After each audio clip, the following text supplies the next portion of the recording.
Dear students, welcome to my YouTube channel rainbow social study. Rainbow social study में आपका स्वागत है। मैं अमरेंद्र कुमार सिंह इस वीडियो में उपस्थित हूँ एक नए टॉपिक के साथ। आज मैं 10वीं क्लास के एनसीईआरटी सामाजिक विज्ञान समकालीन भारत भाग 2 भूगोल पाठ 2 वन एवं वन्य जीव संसाधन का प्रश्न उत्तर बताने जा रहा हूं। पिछले वीडियो में मैंने पाठ 1 संसाधन एवं विकास का प्रश्न उत्तर बताया था, जिसका लिंक आपको डिस्क्रिप्शन में मिल जाएगा। यदि इस चैनल पर आप नए हैं तो चैनल को सब्सक्राइब करें, साथ ही बेल आइकन को प्रेस करें तथा ऑल पर क्लिक करें ताकि आने वाले सभी वीडियो का नोटिफिकेशन आप तक सबसे पहले पहुंच सके। आइए वीडियो को शुरू करते हैं।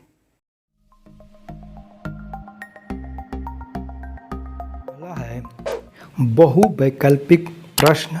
इसका पहला प्रश्न है, इनमें से कौन सी टिप्पणी प्राकृतिक वनस्पति जात और प्राणी जात के ह्रास का सही कारण नहीं है? क है कृषि प्रसार, ख है बृहद स्तरीय विकास परियोजनाएं, ग है पशुचरण और ईंधन की लकड़ी एकत्रित करना, घ है तीव्र औद्योगिकरण और शहरीकरण। तो इसका ग आंसर सही होगा, पशुचरण और ईंधन की लकड़ी एकत्रित करना। दूसरा प्रश्न है, इनमें से कौन सा संरक्षण तरीका समुदायों की सीधा भागीदारी नहीं करता?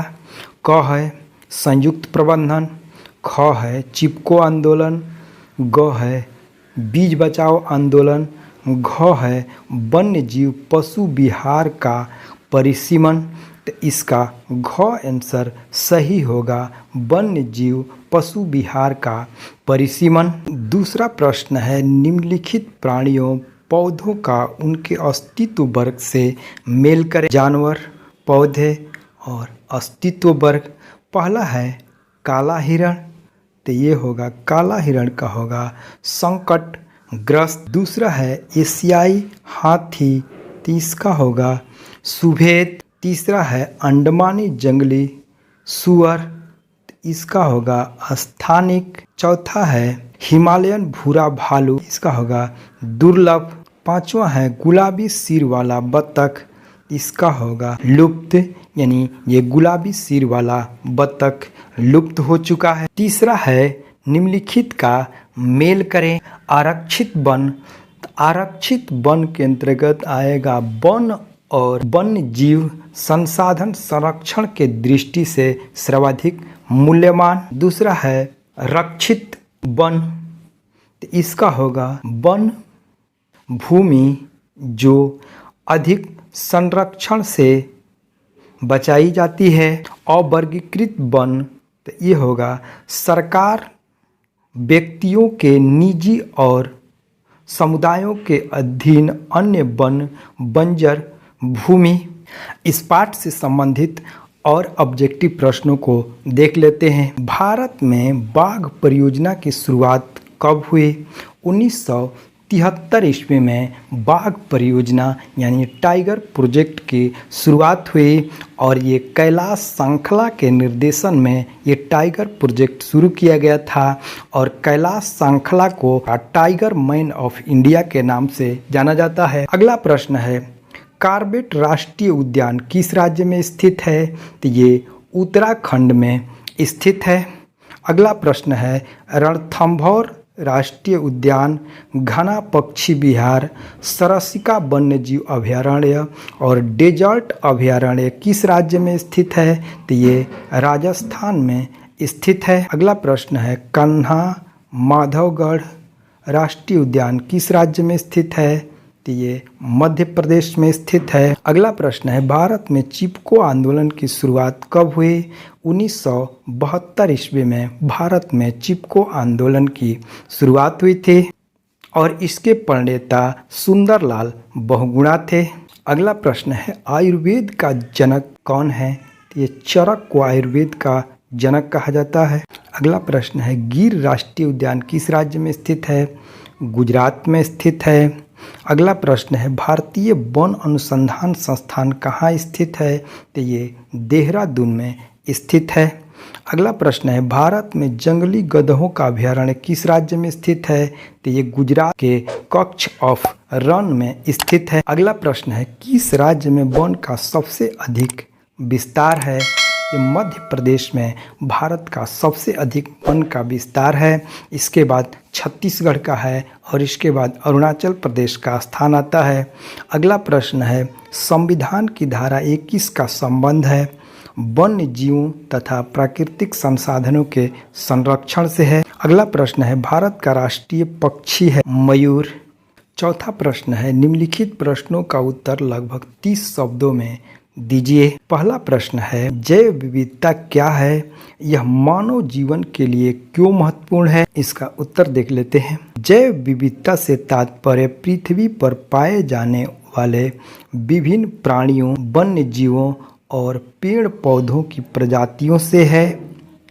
जैव विविधता का महत्व मानव जीवन के लिए महत्वपूर्ण है क्योंकि सभी प्राणी और पेड़ पौधे आदि मिलकर एक पारिस्थितिकी तंत्र का निर्माण करते हैं। दूसरा प्रश्न है, विस्तार पूर्वक बताएं कि मानव क्रियाएं किस प्रकार वनस्पति जात और प्राणी जात के ह्रास के कारक हैं। इसका उत्तर देख लेते हैं। मानव गतिविधियां जैसे अवैध शिकार, वनों की कटाई, रेलवे और सड़क मार्ग का विस्तार, वाणिज्यिक और वैज्ञानिक और खनन वनस्पति और जीवों की कमी के लिए जिम्मेवार है। और इसका सबसे बड़ा कारण है कि पेड़ों की कटाई, अवैध शिकार तथा ये रेल मार्ग और सड़क मार्ग का निर्माण, कृषि और वाणिज्य का विस्तार यानी उद्योगों की स्थापना, जिससे पर्यावरण की क्षति पहुंचती है और जीवों के जो आवास जो हैं उनके कमी के लिए ये जिम्मेवार है। पांचवा प्रश्न है, निम्नलिखित प्रश्नों का उत्तर 120 शब्दों में दीजिए। का पहला प्रश्न है, भारत के विभिन्न समुदायों ने किस प्रकार वनों और वन्य जीव संरक्षण और रक्षण में योगदान किया? विस्तार पूर्वक विवेचना करें। इसका उत्तर देख लेते हैं। भारतीय वन विभिन्न समुदायों के लिए घर है और इन समुदायों का अपने पर्यावरण के साथ गहरा संबंध है। छोटा नागपुर क्षेत्र के मुंडा और संस्थाल जनजाति महुआ और कदम के पेड़ की पूजा करते हैं। उड़ीसा और बिहार के आदिवासी इमली और आम के पेड़ों की पूजा करते हैं। हिंदू समुदाय में पीपल के पेड़ तथा तुलसी के पौधों की पूजा की जाती है और इसी प्रकार राजस्थान के बिश्नोई लोग उच्च श्रद्धा से मृगों को पकड़ते हैं और इन समुदायों के लिए विशेष रूप से वनस्पति और जीव अपनी पहचान के लिए अभिन्न अंग हैं और इसलिए वे उसकी रक्षा के लिए कई कदम उठाते हैं। सरसिका अभयारण्य के आसपास के ग्रामीणों ने इस क्षेत्र में खनन गतिविधियों का विरोध किया क्योंकि ये गतिविधियां वन्य जीवों के लिए खतरा है और राजस्थान के अरवल जिला में के ग्रामीणों ने 1200 हेक्टेयर क्षेत्र में शिकार और लकड़ी काटने की गतिविधि पर प्रतिबंध लगा दिया है, जिसे उन्होंने भैरव देव डाकौ सेंचुरी के रूप में चिन्हित किया है। दूसरा प्रश्न है, वन और वन जीव संरक्षण में सहयोगी रीति रिवाजों पर निबंध लिखें। इसका उत्तर देख लेते हैं। वन और वन्य जीवों के संरक्षण की दिशा में अच्छी प्रथाएं बहुत है और आजकल कई गैर सरकारी संगठन जंगल के घटते और जंगल से लुप्त हो रहे वन्य जीवों के संरक्षण के लिए जन जागरूकता पैदा करने की दिशा में काम कर रहे हैं। भारत में केंद्र और राज्य सरकारों ने वनों एवं लुप्त प्रजातियों की रक्षा के लिए राष्ट्रीय उद्यानों और वन्य जीव अभयारण्यों की स्थापना की है और संरक्षण के प्रति हाल ही में विकासशील अभ्यास, विभिन्न संरक्षण उपायों की खोज एवं वन्य एवं वन्य जीवों के संरक्षण की दिशा में एक अच्छी प्रथाओं का नया बायोडाइवर्सिटी विभिन्न समुदायों के विशेष रूप से आदिवासी क्षेत्रों में जो रहने के लिए जंगलों पर निर्भर है, अब संरक्षण के इस रूप में सक्रिय भूमिका निभा रहे हैं।